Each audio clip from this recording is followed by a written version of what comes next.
Queridos, a paz do Senhor a todos. Meus irmãos, vocês estão cansados? Cumprimento a igreja com a paz do Senhor. Por gentileza, quem trouxe o exemplar bíblico, tome sobre seus pés.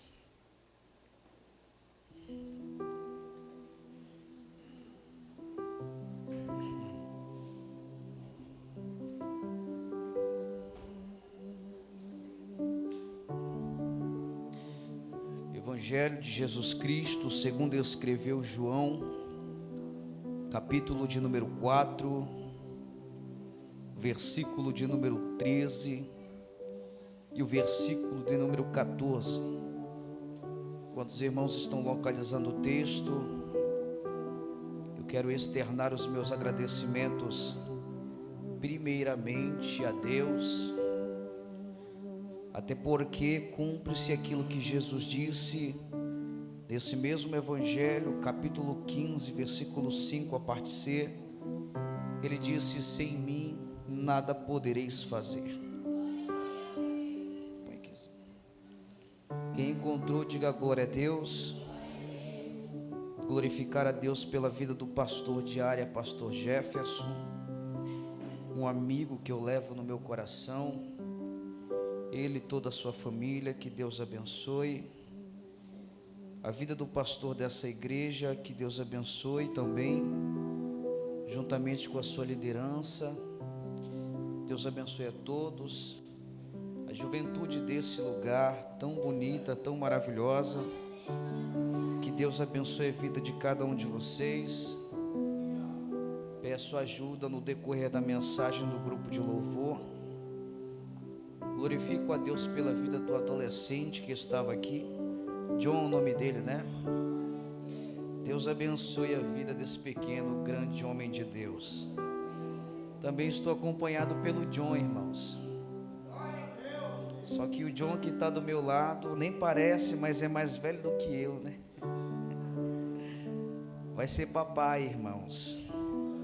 Quantos podem aplaudir a Deus pela vida dele em nome de Jesus? É um amigo de longas datas. Eu sempre digo que quando Deus quer me abençoar, Deus ele me envia pessoas. E eu sou grato. Também é um pregador, pastor. Se eu estiver precisando aí, eu ando com pessoas que eu não chego nem perto pregando. Deus abençoe a sua vida em nome de Jesus. Traga um abraço, irmãos, da área 105, pastor Valdir Ramos, amigo do pastor Jefferson Souza também. Que Deus abençoe a todos, em nome de Jesus. Quantos encontraram, digam aleluia. Escrito está, versículo 13: Jesus respondeu e disse-lhe: qualquer que beber desta água tornará a ter sede, mas aquele que beber da água que eu lhe der nunca terá sede, porque a água que eu lhe der se fará nele uma fonte de água a jorrar para a vida eterna. Somente o versículo 14 mais uma vez: mas aquele que beber da água que eu lhe der nunca terá sede, porque a água que eu lhe der se fará nele uma fonte de água, diga, para jorrar na vida eterna. Pegue a sua Bíblia, por gentileza, coloque na cadeira. Encontre uma pessoa bonita, bem perfumada que está do seu lado, e com cuidado você vai segurar na mão dessa pessoa. Você vai deslocar os seus olhos e o seu olhar para essa pessoa. Direcione o olhar para ela. Diga: que bom que você veio. Diga: que bom que você está aqui. Diga para ele ou para ela: eu amo a sua vida. Diga e tenha certeza que hoje você não sai da mesma forma que você entrou. Ainda segurando a mão dessa pessoa bonita, perfumada, dá um sorriso para ela. Aperta a mão dela com cuidado até ela dizer aleluia. Se ela não disse, aperta mais um pouco com cuidado até ela dizer glória a Deus. Já diz o pregador, né? Pentecostal que não glorifica está com defeito de fabricação. E eu gostei do glória do irmão, que Deus abençoe. Eu sinto que eu estou em um ambiente pentecostal.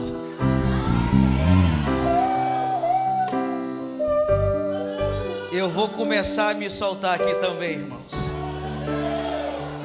porque eu também sou pentecostal até o tutano. Pegue a mão dessa pessoa, levante até o terceiro andar a mão dela, e nós já te glorificamos, Senhor, da beleza do teu amor e da tua santidade. Bendito seja o teu nome. Tua palavra permanecerá para todo sempre. Toma nossa mente cativa para ti nesse momento. Fala conosco de uma forma especial, sobre-humana e concisa. Fala aos nossos corações, aos nossos ouvidos, não só aquilo que queremos ouvir, mas bem como também aquilo que nós necessitamos ouvir da tua parte. Envia anjos sobre esse lugar, e que esses anjos tragam brasas vivas tiradas do teu altar, e venham derramar sobre a vida de cada escolhido e escolhida que está nesse lugar. Enquanto eu ministro a tua palavra, eu te peço, se alguém com uma enfermidade espiritual, cura. Se alguém com uma enfermidade física, liberta. Se alguém em casa precisando de uma libertação, temos a plena certeza que hoje a tua palavra jorrará como um rio de águas vivas em nossas vidas e por intermédio das nossas vidas. Fala conosco, é o que nós te pedimos para a glória do teu nome. A igreja que é soberana diz: diga glória a Deus. Sente glorificando o nome do Senhor.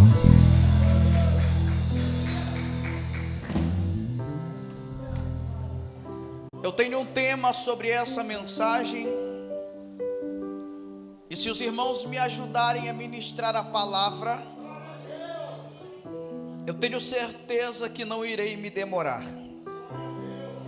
Evangelho de Jesus Cristo, segundo escreveu João, capítulo de número 4, o versículo de número 13 e o versículo de número 14, não nos é um texto estranho. Do contrário, grande parte dos irmãos já ouviram falar acerca desta história.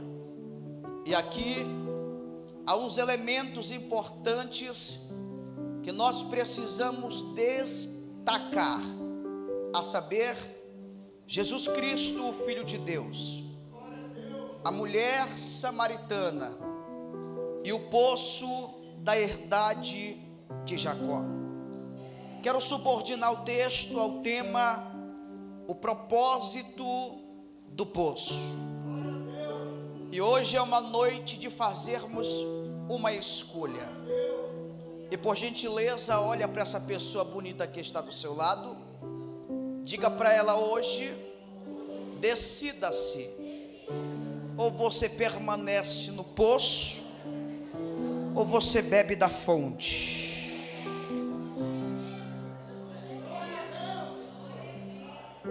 Diante desse conhecimento prévio, vamos ao texto, irmãos. E eu quero iniciar pelo contexto da história, que diz que esse mesmo Jesus, que ora estando no poço da herdade de Jacó, em diálogo com essa mulher de Samaria, bem como também conhecida como a mulher samaritana, antes mesmo desse encontro, esse mesmo Senhor estava em uma cidade, pregando a sua mensagem, o que nós conhecemos como Evangelho, nova mensagem. Diz a Bíblia Sagrada que antes de Cristo vir, João Batista havia sido enviado por Deus, e sendo ele mesmo anunciado pelos demais profetas, como a voz do que clama no deserto. A mensagem de João Batista era uma mensagem específica: arrependei-vos, vai chegar um do qual eu não sou digno nem de desatar as suas sandálias. Certa feita, estando ele à beira do rio Jordão, anunciando sobre a vinda de Cristo e sobre o seu ministério, batizando nas águas, pois o propósito dele era anunciar a palavra e batizar nas águas, e o batismo nas águas é símbolo de um novo nascimento e de arrependimento. Todo aquele que ouvia a mensagem de João Batista decidia se queria ele ou se queria ela ser batizado nas águas em demonstração de arrependimento e de uma nova caminhada. Certa feita, esse mesmo homem, por nome João Batista, está pregando e batizando, e uma das suas mensagens nesse dia tão especial é: está vindo um do qual eu não sou digno de desatar as suas alparcas. É interessante, irmãos, que quando Cristo está se aproximando desse momento tão épico e tão especial, após atravessar aquela multidão, os olhos de João Batista se direcionam até o próprio Jesus, e ele começa a declarar a seguinte expressão: eis aí o Cordeiro de Deus que tira o pecado do mundo. Isso me traz à memória o livro de Êxodo e uma das festas que eram comemoradas pelos judeus, a saber, a festa do Cordeiro, onde o povo se reunia e na sua reunião era imolado um cordeiro, um novilho perfeito, e aquele cordeiro era símbolo de uma purificação, de um perdão, pois o mesmo era sacrificado para perdoar pecados e como ato de reconciliação entre os homens e Deus. Todas as vezes, em uma data específica em que os anos se passavam, era comemorado esta festa. Essa festa era um ato simbólico diretamente partido de Deus, a saber, direcionado a Cristo Jesus, que um dia viria como oferta, como cordeiro imaculado, como cordeiro perfeito, para se entregar em favor da humanidade e perdão dos pecados. Parece que enquanto João Batista está pregando à beira do rio Jordão, e quando Jesus se aproxima dele, e ele direciona os olhos até Cristo Jesus, a primeira festa está se cumprindo. João entendeu e trouxe à memória aquilo que os judeus aclamavam no passado, dizendo: eis o Cordeiro de Deus que tira o pecado do mundo. Está vindo um homem aí que vai mudar a lei. Ele vem sim cumprir a lei, e é por isso que ele vem ser batizado nas águas. Seu propósito é cumprir a lei e também os profetas, mas esse que vem, ele é a própria oferta. Não vai ser mais preciso imolar cordeiro, não vai ser mais preciso sacrificar nenhum tipo de animal. Ele é a oferta perfeita que será sacrificada na cruz do Calvário. O próprio João Batista, mesmo sabendo que era enviado por Deus para preparar o caminho para a vinda de Jesus Cristo, tentou recuar dizendo: homem, eu nem sou digno de desatar as tuas sandálias, eu é que careço ser batizado por ti. Jesus, como sempre, sendo direcionado por Deus, lembrou João Batista do grande propósito: tu és a voz do que clama no deserto, tu és aquele que prepara o caminho. Cumpre cumprir o teu propósito, porque hoje eu venho cumprir a lei e também os profetas, venho ser batizado por ti. Irmãos, à medida em que Jesus se aproxima de João Batista, o culto começa a entrar no seu ápice, o povo começa a glorificar, João Batista começa a se alegrar, e parece que Deus quer participar daquele culto tão especial, pois o mesmo está bradando do céu e dizendo: eis o meu filho amado, em quem se compraz a minha alma. Foi um culto diferente, irmãos. João Batista estava pregando, o povo estava glorificando, o autor do culto se aproxima e o pai dele diz: também quero participar desse culto. Eu vim como profeta nessa noite dizer que hoje é uma noite profética. Estamos debaixo de uma noite profética e Deus vai fazer coisas grandes nesse lugar. Deus vai manifestar a sua voz no seu coração. Deus vai manifestar a sua voz no interior da sua igreja. Se tem alguém que acredita, pelo amor de Deus, ergue a tua mão para o alto e relaxa.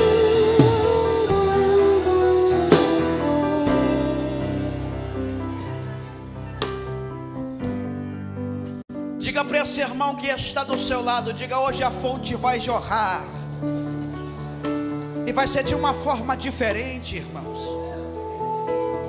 Foi batizado por João Batista, e a Bíblia diz que o Espírito Santo vai conduzir ele. Não é ele que conduz o Espírito, não é a vontade dele, não é desejo dele, é o Espírito que conduz Jesus ao deserto. Eu costumo dizer, e a Bíblia também diz, que Deus ele não tenta, ele prova. E Jesus vai para o deserto ser provado e aprovado, porque só pode ser aprovado um dia quem aceitou ser direcionado pelo Espírito. Enquanto Jesus está sendo direcionado pelo Espírito no deserto, o diabo está vindo para confrontar e dizendo: se tu é mesmo filho de Deus, manda que essas pedras se transformem em pães. Aí Jesus olha para ele e diz: eu não esqueci o propósito pelo qual Deus me chamou. Não precisa me lembrar daquilo que eu já sei que eu sou. Nem só de pão viverá o homem. Eu sei que eu sou filho dele. Eu não vou tentar ele. Eu continuo no meu propósito. O maior trabalho do diabo entre as suas ferramentas é tentar tirar o nosso foco, nos confrontar com perguntas que nós já sabemos a resposta. Se tu és o Filho de Deus, ele está perguntando, e Jesus sabe que ele é o Filho de Deus, pois a pergunta de Satanás é capciosa. Tu acredita mesmo que tu foi chamado por Deus? Tu acredita mesmo que Deus te escolheu? Será mesmo que o Senhor é na tua vida? Aí Jesus, cheio do Espírito Santo, diz: eu não tenho dúvida de que ele me chamou, de que eu vim com um propósito. Eu nem nasci pela uma concepção natural, eu nasci pela uma concepção sobrenatural e vim com propósito. Satanás, hoje Deus está direcionando os olhos para alguém que veio com propósito para este lugar. Ele continua no deserto até o Espírito redirecionar ele à cidade. E uma das últimas tentações de Satanás é: te levo até o cume do monte, te mostro toda essa grandeza. Satanás pensa que tem alguma coisa, irmão. Olha para Jesus e diz: se tu prostrares e me adorares, tudo isso eu te darei. É por isso que nós precisamos ser conduzidos pelo Espírito. É por isso que nós devemos estar alienados na palavra. É por isso que nós precisamos estar alinhados com Deus. Porque no momento em que Satanás vir na nossa frente para dizer: se prostra que eu vou te dar, a gente ergue a voz e diz: tudo isso aqui é de Deus, nem teu é.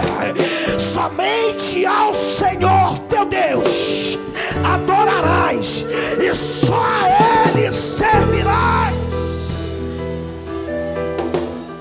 Jesus olhou para ele e disse: tu acha que é teu e não é. Eu vim com o propósito de alinhar aquilo que um dia se perdeu, porque isso não é teu, isso é do Pai que está no céu. E tu entendes que somente a Ele tu podes adorar, e só a Ele tu podes servir. Depois disso, os anjos, irmãos, vieram ao encontro de Jesus, e ele está sendo redirecionado pelo Espírito até a cidade, iniciando o seu ministério. E o ministério de Cristo é um ministério profético. O ministério de Cristo vai na contramão do sistema. O ministério de Cristo não está a favor do homem. O ministério de Cristo não está relacionado à concepção humana, ao desejo e à interpretação do homem. O ministério de Cristo é divino. O ministério de Cristo é um ministério apoteótico. Me permita usar esta expressão. Quando ele sai com o propósito de pregar a seguinte mensagem: chegou o reino de Deus. João Batista pregava: vai chegar o reino. Jesus está pregando: chegou o reino de Deus. Está na hora. Quem quiser experimentar da graça, experimenta. Quem quiser me seguir, pode seguir. Vinde a mim, você que está cansado, triste, oprimido, sobrecarregado, tomai sobre vós o meu fardo. Aprendei de mim, que sou humilde e manso, e vai encontrar descanso, descanso, descanso para a tua alma. O que mexe com a minha cabeça é que o primeiro milagre de Cristo é transformar água em vinho. E depois de transformar água em vinho, Jesus vai começar a transformar pessoas. Depois de começar a transformar água em vinho, Jesus vai começar a transformar caráter. Depois de transformar água em vinho, Jesus vai começar a mudar concepções das pessoas. Depois de transformar água em vinho, Jesus vai começar a quebrar certas liturgias religiosas no meio do povo. Depois de transformar água em vinho, Jesus vai quebrar protocolo. E agora tem gente que vai ficar abismada, porque Jesus vai começar a transformar caráter. Jesus vai começar a ressuscitar sonhos. Jesus vai entregar talentos e vai reatar propósitos com Deus.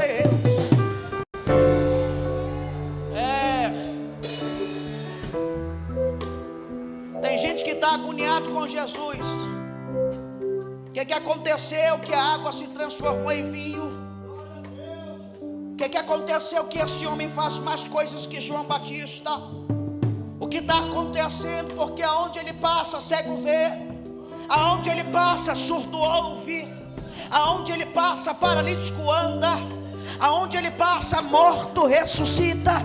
Aonde ele passa, o vento obedece.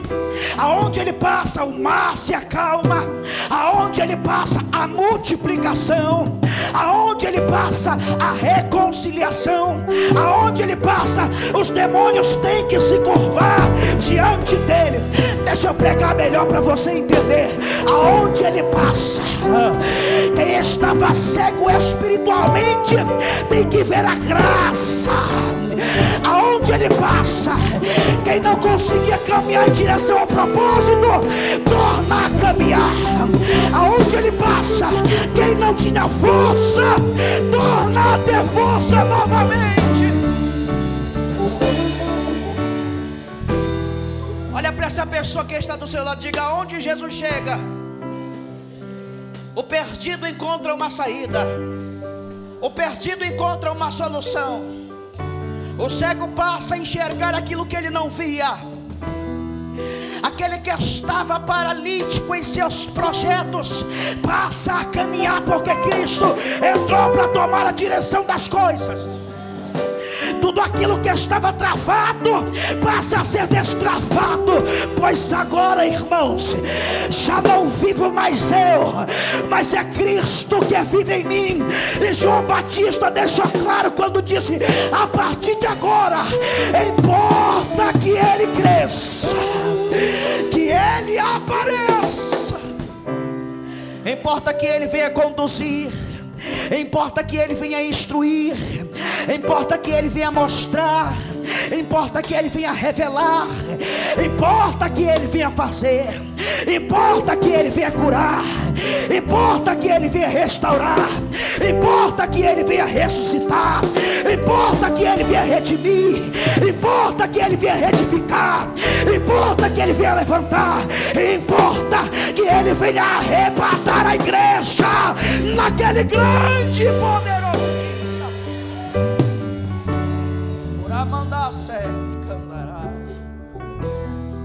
Esse homem está pregando, e deixa eu correr.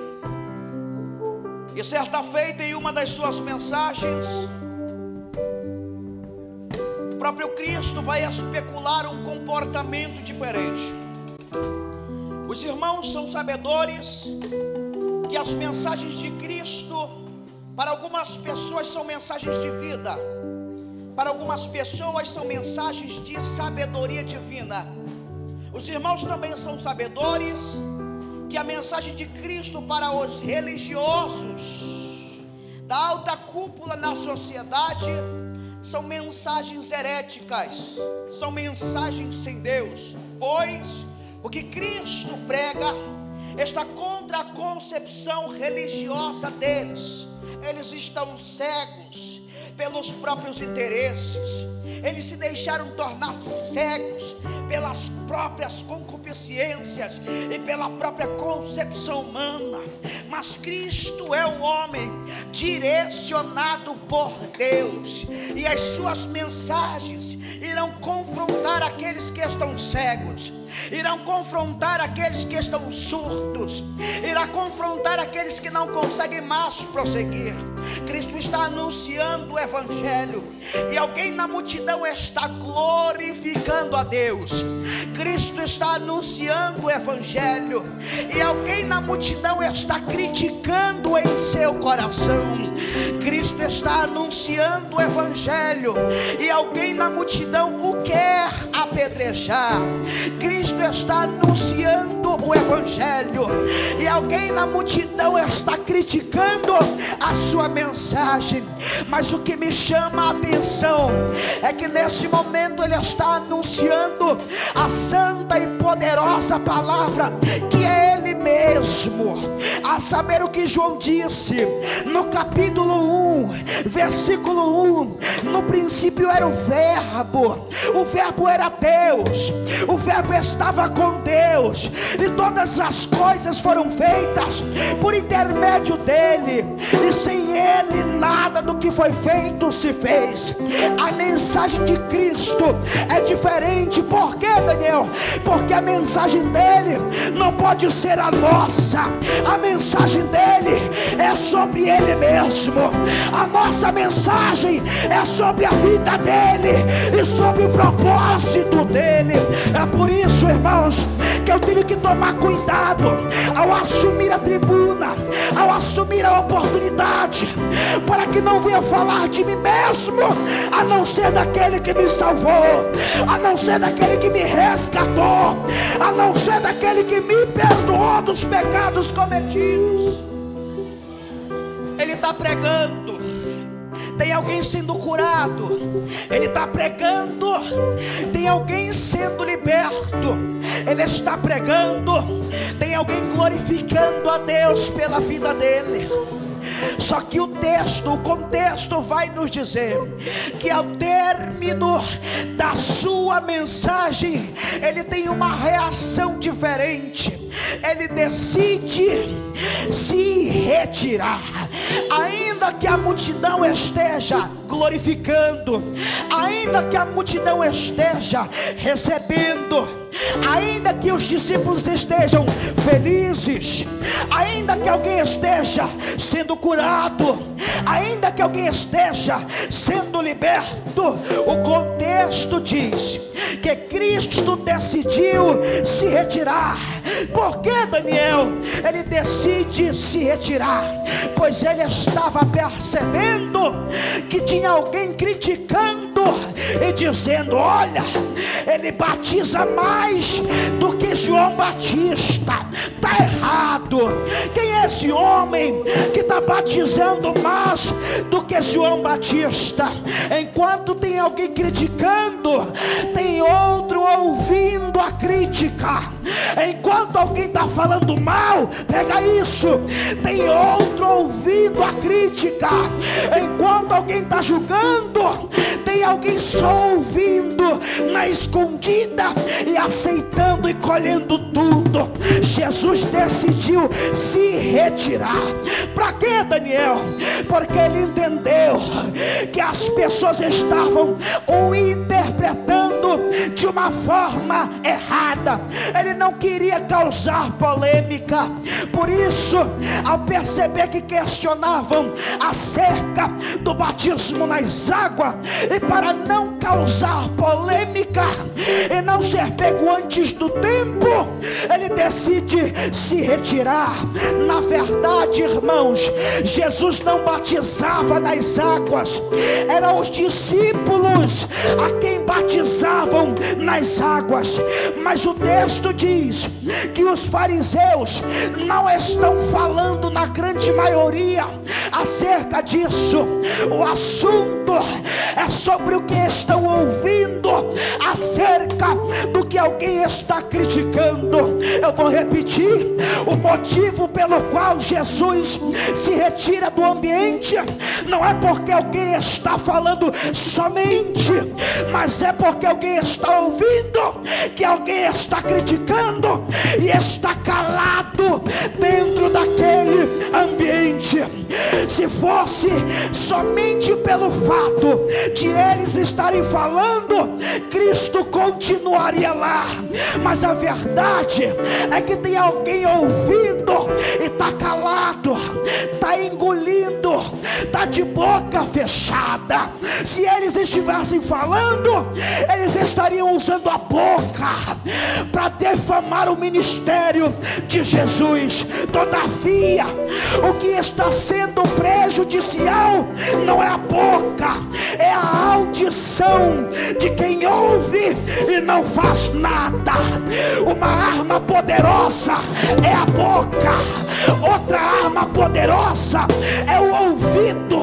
Tem gente que faz da boca uma arma maligna, tem gente que faz do ouvido uma arma maligna.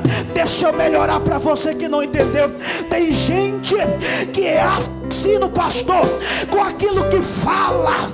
Tem gente que é traíra com aquilo que ouve. Deixa eu repetir: tem gente que é assassino com aquilo que fala, mas tem gente, irmãos, que é traíra demais com aquilo que ouve. Na nossa caminhada tem gente que vai nos prejudicar falando, mas tem gente que vai nos prejudicar ouvindo e não reagindo. Deixa eu pregar porque tá gostoso de se pregar. Os piores na sociedade, as piores pessoas na sociedade não são aqueles que falam mal de você.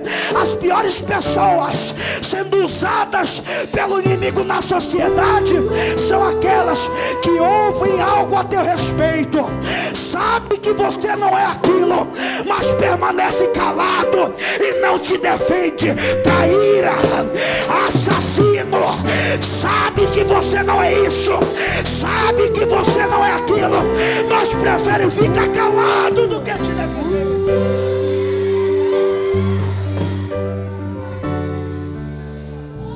Eita glória!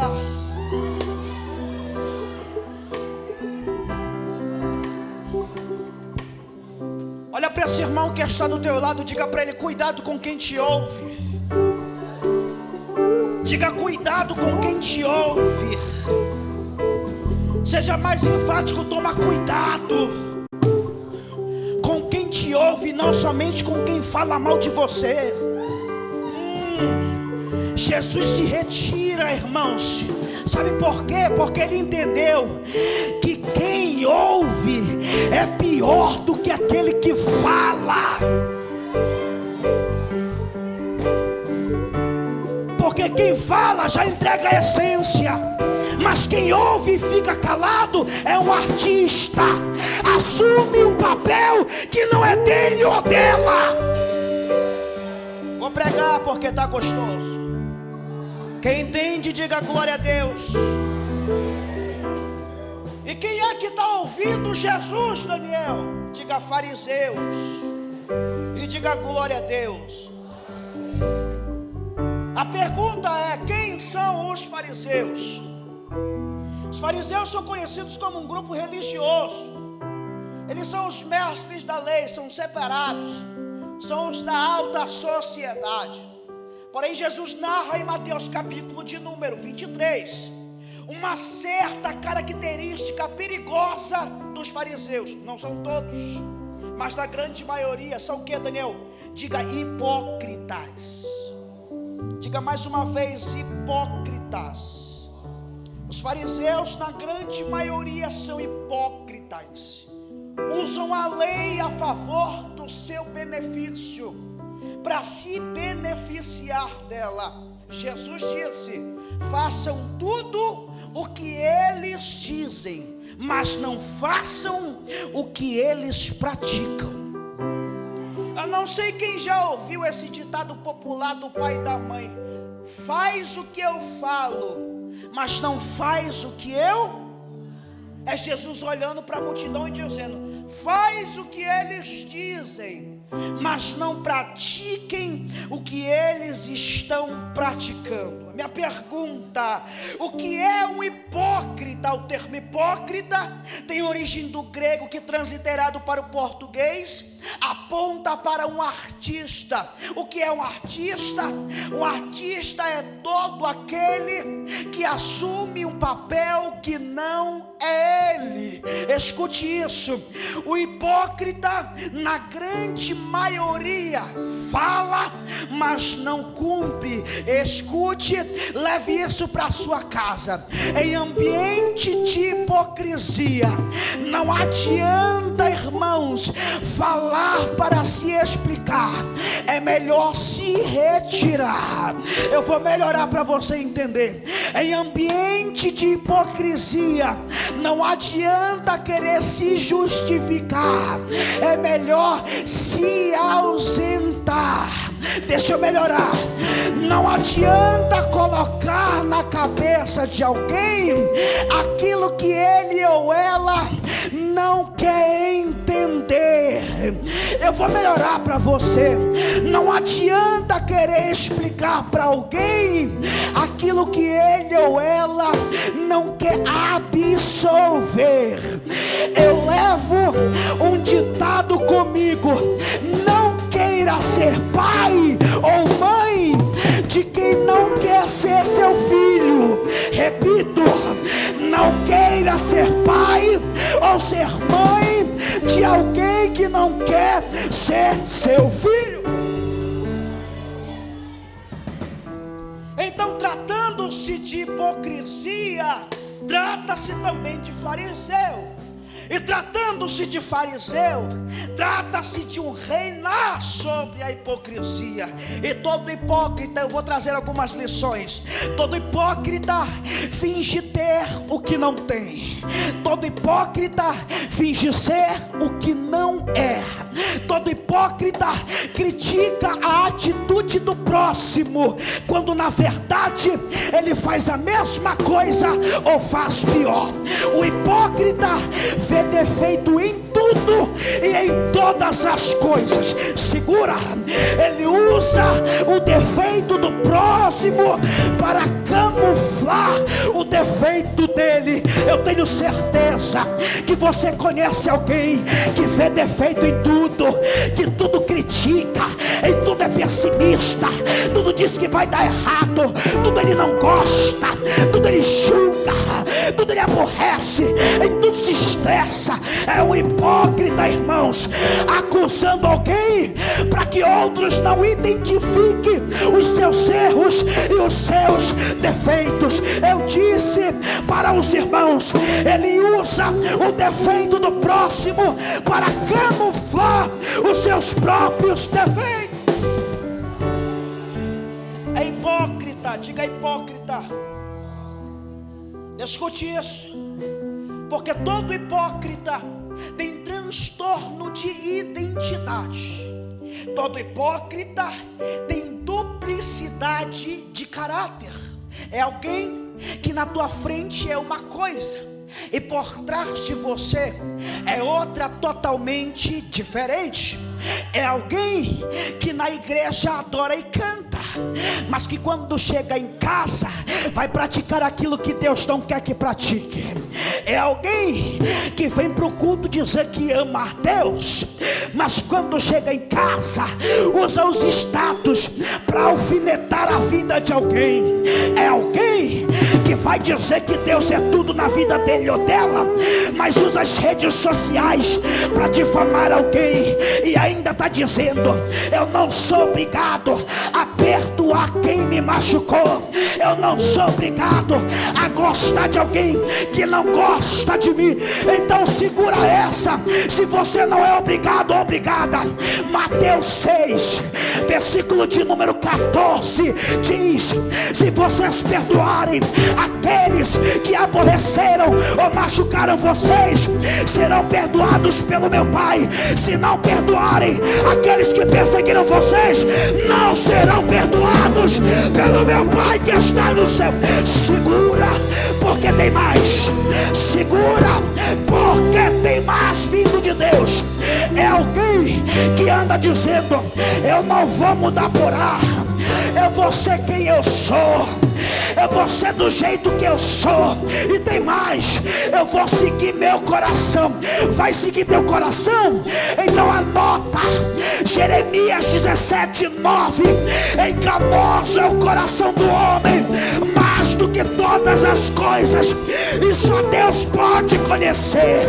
Alguém está gritando: eu vou ser eu mesmo. Ah, é? Vai ser você mesmo. Jesus disse: quem quiser vir a mim e quem quiser me seguir, negue-se a si mesmo, tome a sua cruz e siga-me nessa caminhada. Eita glória! Segura na mão do crente que está do teu lado, diga: tem mais. Tu quer mais? O que ele diz para você? Diga: tem mais.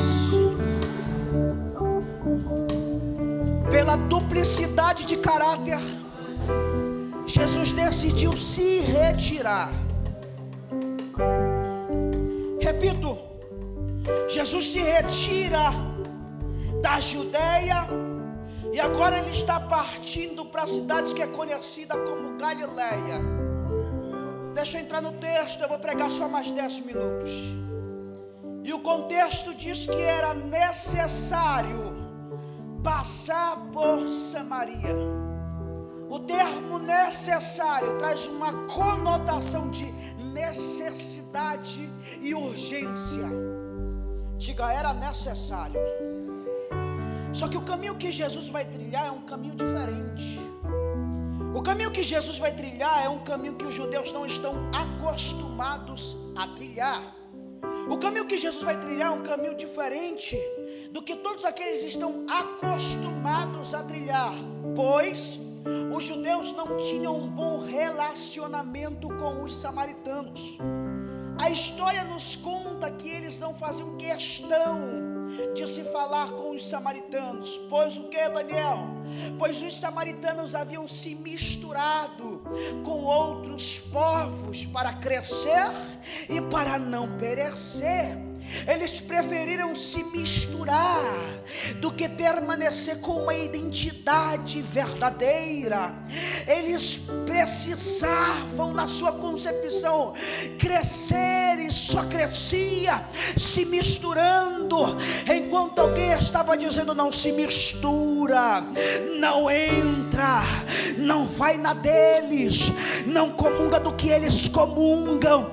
Mas eles decidiram se misturar, e por se misturar, os judeus genuínos decidiram não mais se relacionar, não mais trocar uma palavra, não mais trocar um olhar. Então, para evitar o contato físico, para evitar o contato pessoal, eles vão caminhando pelas margens do rio Jordão, para não passar por Samaria. Mas Jesus tinha uma necessidade. E qual é, Daniel? Passar por Samaria. Já que havia uma necessidade de passar por Samaria, então o caminho de Jesus tinha que ser diferente. O caminho de Jesus não poderia ser igual ao caminhar deles. As palavras de Jesus e o tratar dele não poderia ser igual em relação aos demais judeus. E por que, Daniel, que o caminho de Jesus é diferente? Segura essa. É porque o propósito da viagem de Jesus também é diferente. Por que, Daniel, que o caminho de Jesus é diferente? Segura. É que quem tem propósito diferente não trilha o caminho da igualdade. Eu vou pregar melhor. Quem tem propósito diferente não anda como todo mundo anda. Quem tem propósito diferente não fala o que todo mundo fala. Quem tem propósito diferente não veste o que todo mundo veste. Quem tem propósito diferente não ouve o que todo mundo ouve. Quem tem propósito diferente não absorve o que todo mundo absorve. E quem tem propósito diferente não se comporta como todo mundo se comporta. Escute isso. Se o meu propósito é diferente, o meu caminhar também será diferente. Se o meu propósito é diferente, os meus objetivos serão diferentes. Os meus planos devem ser diferentes. Escute. O texto diz que Jesus, ao chegar em Samaria, vai a uma cidade chamada Sicar. Diga Sicar. A etimologia original dessa palavra significa falsidade. Diga falsidade. A cidade de Sicar é uma cidade de falsidade. Mais uma vez, diga falsidade. E por que é que Jesus entra em uma cidade em que a falsidade está predominando? Qual é o sentido de Jesus entrar em uma cidade que a falsidade predomina? Anota, porque essa aqui é para você levar para casa. Tudo aquilo que é edificado na falsidade precisa ser transformado pela verdade. Então a necessidade de Jesus ter passado por ali é transformar quem está vivendo uma vida falsa em uma vida de verdade, em uma vida de princípio com a sua palavra. Eu vou continuar pregando para finalizar e você entender melhor. A cidade de Sicar é uma cidade cuja etimologia é falsidade.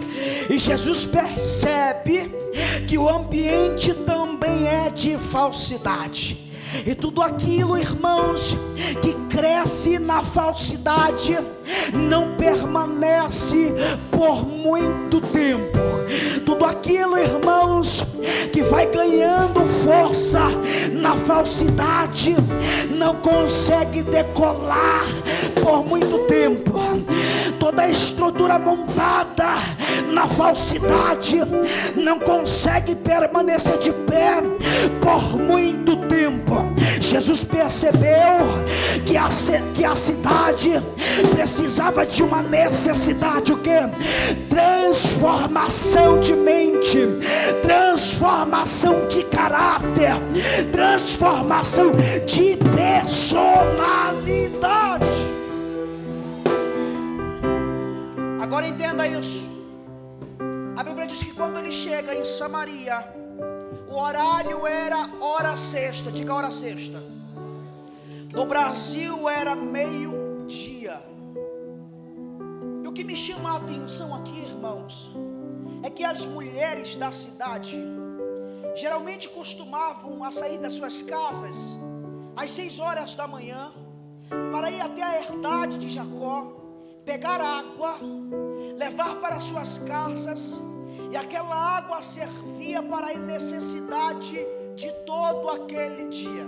Todavia, uma mulher de Samaria, mas conhecida por nós como a mulher samaritana, decide em um horário totalmente diferente. O horário onde o sol é mais quente, o horário onde ele está escaldando, um horário de difícil acesso, um horário de improbabilidade. Ela decide ir pelo horário de meio-dia. Todavia, o texto vai nos dizer, e eu me questiono dentro dele, porque mesmo sendo um horário quente, mesmo sendo um horário difícil, ela decide ir até a herdade de Jacó. E eu me perguntei no texto, por que ela vai em um horário diferente, enquanto as outras mulheres estão indo pela manhã? Primeiro, porque o exemplo que ela tem, o caráter que ela possui, não é de um bom testemunho para estar no meio daquelas outras pessoas que estavam presentes. Eu não sei se você já observou dentro da nossa sociedade, mas tem gente que depois que se afasta de Jesus, depois que cai, um dia experimentou a glória, agora está caído, sente vergonha de dar a paz do Senhor, sente vergonha de ir para o culto, sente vergonha de passar na frente da igreja, sente vergonha de falar com aquele irmão ou aquela irmã que um dia consolidou ele ou consolidou ela. Quando alguém convida, inventa desculpa, sai, não quer receber, anda fugindo, não dá mais a paz do Senhor, já não abraça mais, já não segura mais a mão, e depois anda dizendo à beira, à direita, à esquerda, e nos vendo da cidade, ninguém fala comigo, os crentes só me criticam, eu tenho medo de entrar na igreja e falarem mal de mim, eu tenho vergonha de entrar na igreja e não me aceitarem, eu tenho medo de entrar na minha igreja e criticarem o meu caráter, porque eu caí, porque eu pequei. É alguém, irmãos, que está preso no pecado, é alguém que foi envergonhado pela própria atitude, é alguém que o diabo implantou a escama nos olhos e agora anda fugindo da graça, anda fugindo da fonte, anda fugindo da verdade. Mas eu vim como profeta nessa noite para dizer, ninguém, irmãos, que um dia recebeu o chamado vai conseguir fugir por muito tempo da verdade que liberta, que é Jesus.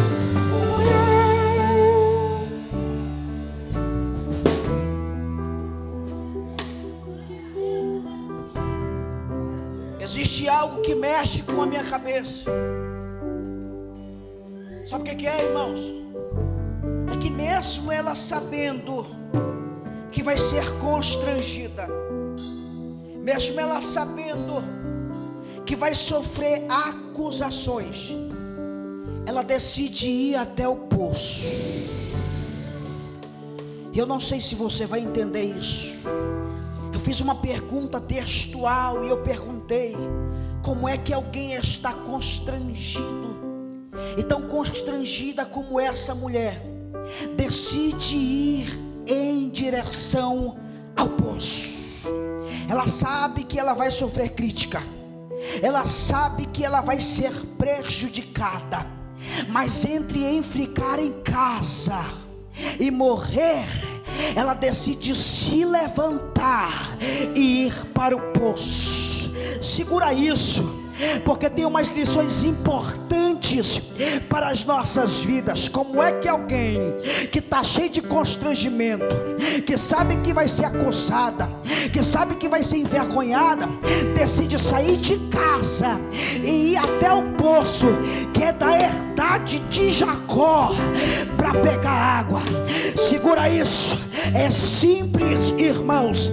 Quem tem sede não inventa desculpa aonde vai. Eu vou repetir: quem tem sede não inventa desculpa. Quem tem sede, por mais que seja criticado, vai até o lugar do propósito. Quem tem sede, ainda que seja prejudicado, vai até o lugar do propósito. Quem tem sede não tem medo, não se envergonha, não inventa desculpa. Pelo contrário, se levanta de casa e vai andando dizendo: eu não quero saber o que vão falar, eu não quero saber o que vão pensar, eu não quero saber como vão me olhar. Eu vou até o propósito, eu vou até o propósito, e hoje eu vou ser diferente.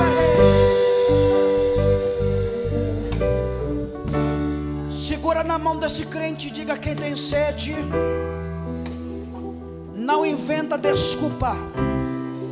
Não, olha para ele aí, olha para ela, diga: minha sede, fala mais alto, diga, do que os meus problemas.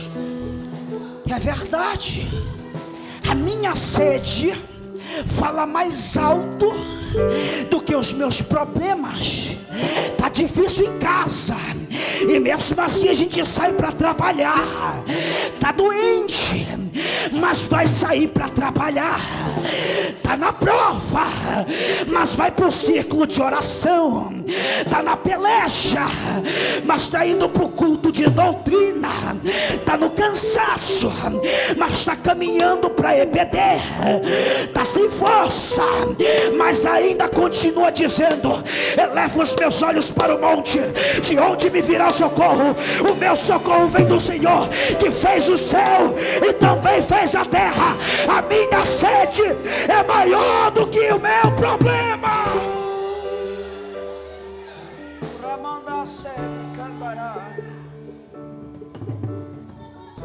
Diga glória a Deus.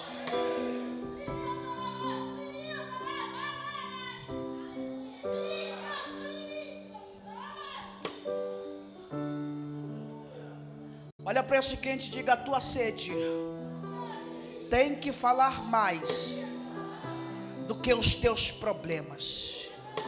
E eu vou dizer uma coisa para os irmãos: quem coloca a necessidade na frente da adversidade não troca um culto, irmãos, por novela. Quem coloca a necessidade na frente da adversidade não troca um culto pelo BBB, não troca o culto pelo futebol, não troca o culto para maratonar na Netflix, não troca o culto pelo cansaço. Eu tô cansado, tô cansada. Eu espero que Jesus volte quando você estiver cansado ou cansada. Cuide Cuidado, rapaz, cuidado. Você não disse que é Ele que renova a tua força. Você não disse que Ele é a tua fortaleza. Quem coloca a necessidade na frente da adversidade não troca o culto por nada, nada, nada, porque ele ou ela sabe aonde quer chegar.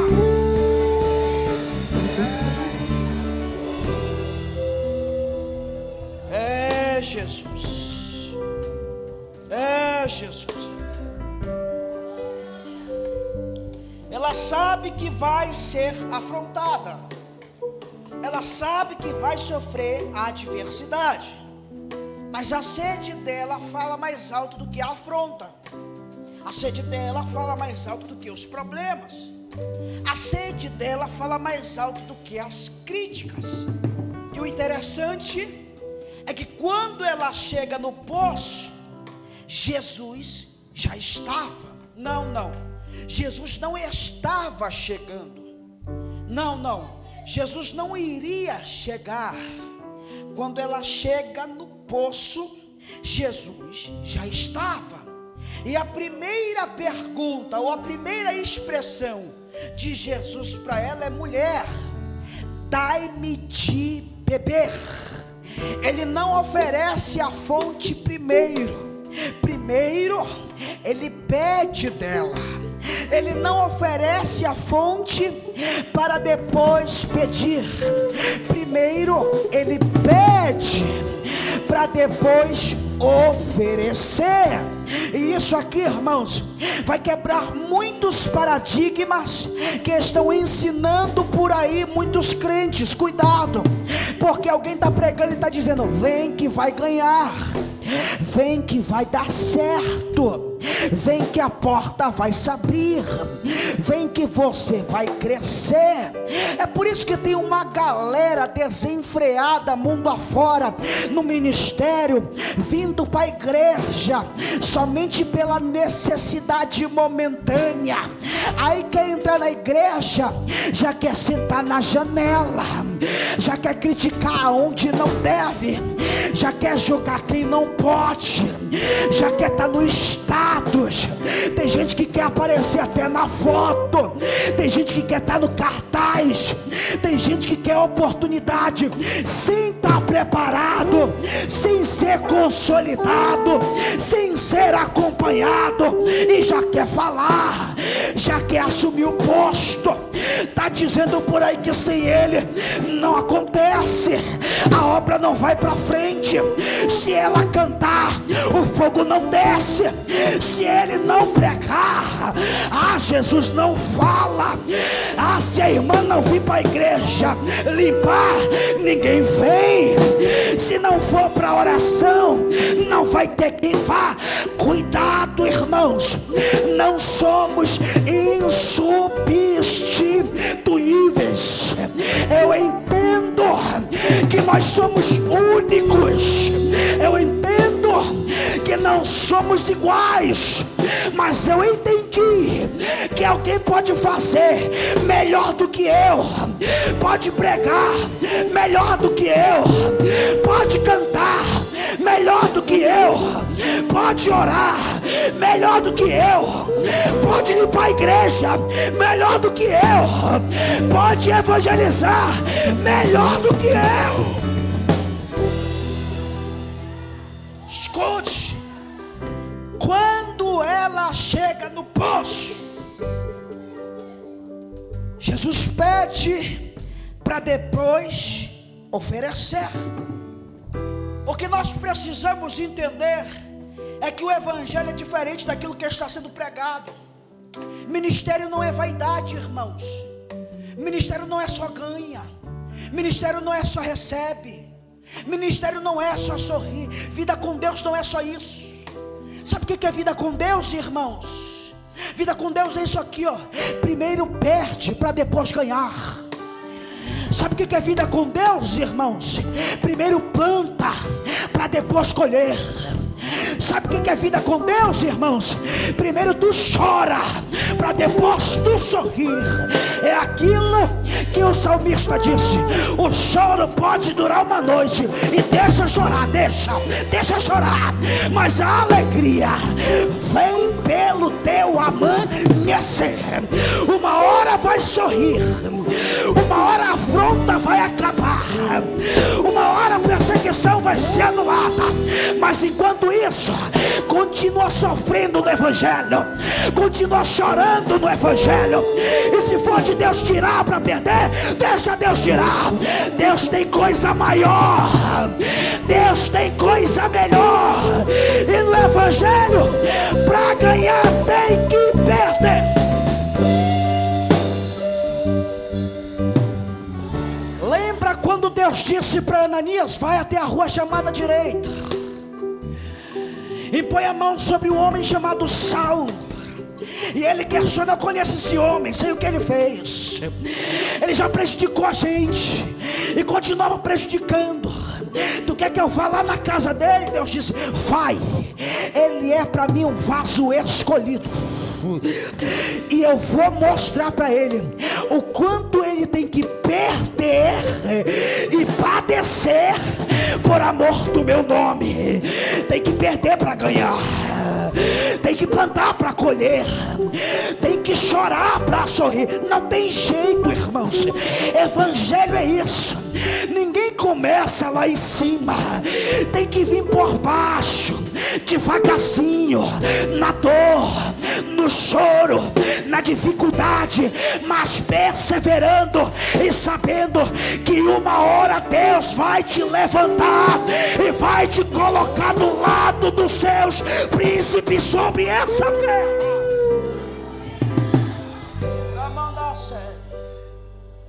Eu não sei se os irmãos sabem o que significa padecer, mas padecer está muito além do que aquilo que a gente pensa. E deixa eu te dizer o que é padecer. Primeiro, sofrer dores físicas ou morais, estar doente, sofrer torturas, padecer com o castigo, com a dor, ser alvo de maus tratos, ter dificuldades ou estar infeliz, padecer uma aflição imensa, porém ser resistente e conseguir suportar as situações adversas, aguentar o mal, assim como um mendigo que padece a frio nas noites de inverno, e se possível for, morrer por uma condenação à morte, mas honrar aquilo que foi depositado sobre a sua vida. Chamada não é brincadeira, irmãos. Chamada não é vaidade. Chamada não é qualquer coisa. Chamada é só para quem um dia esteve no lamaçal do pecado, disse sim para o Evangelho, abandonou as drogas, abandonou o álcool, abandonou a prostituição, abandonou a mentira, e hoje levanta a cabeça para dizer: já não vivo eu em Cristo, mas Cristo vive em mim. Chamada é para quem está dizendo: tudo me é lícito, mas nem tudo me convém fazer. Hoje eu sou guiado pelo Espírito de Deus. Segura na mão do crente que está do teu lado e levanta com ele.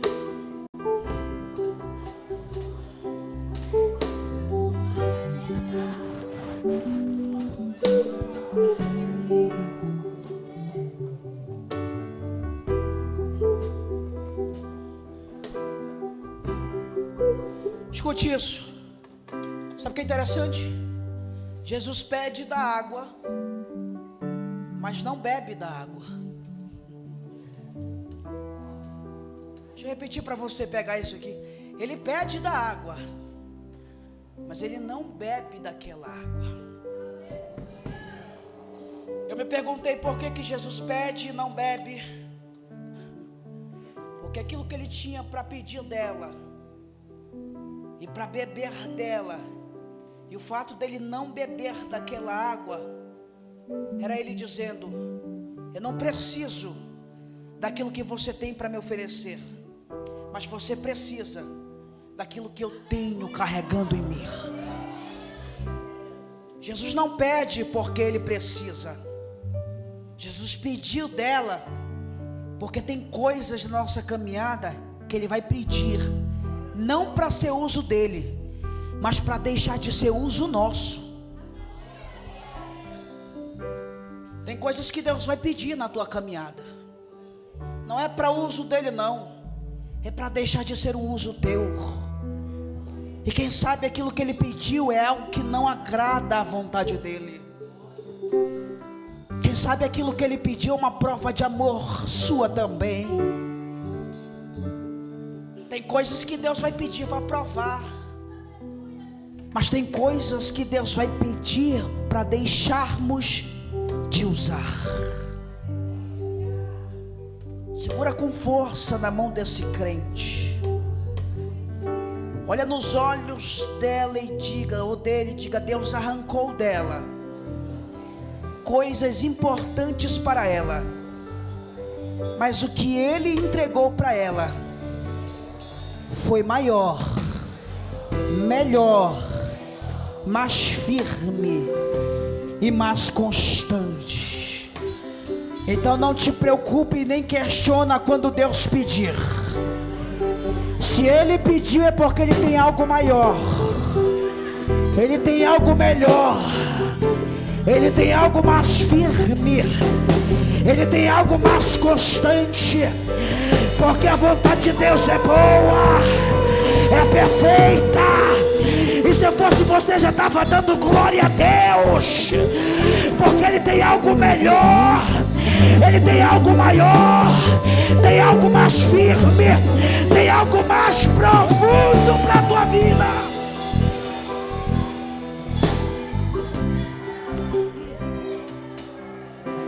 Olha para mim. Ela disse: Senhor, o poço é fundo, não tem como o Senhor pegar água do poço. O que vai fazer? Diga comigo: o poço é fundo, mas a fonte é profunda. Ah, você não entendeu não, né? O poço pode ser fundo, mas a fonte é profunda. O que significa isso, Daniel? O poço é fundo, está além do raso. A fonte é profunda, está muito além de ser apenas fundo.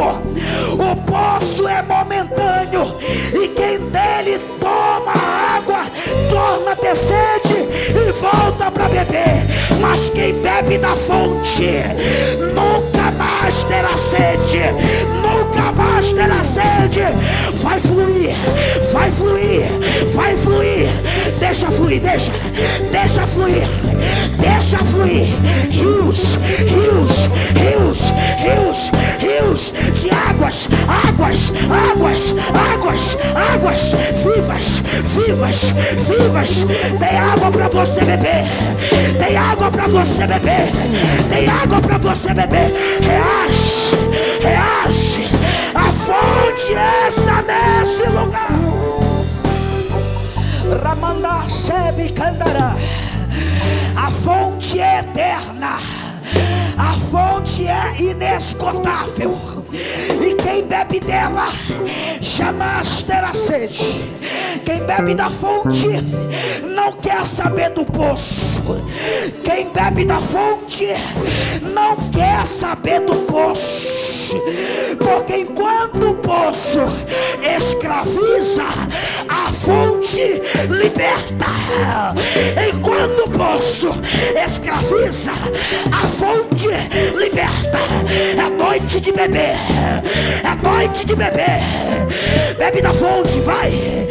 Bebe da fonte glorificando, bebe da fonte levantando a mão, bebe da fonte dando aleluia, bebe da fonte falando em língua estranha, bebe da fonte dizendo: este aqui. Bebe da fonte dizendo: me usa. Bebe da fonte dizendo: me enche. Vai, bebe, vai, bebe, vai, bebe.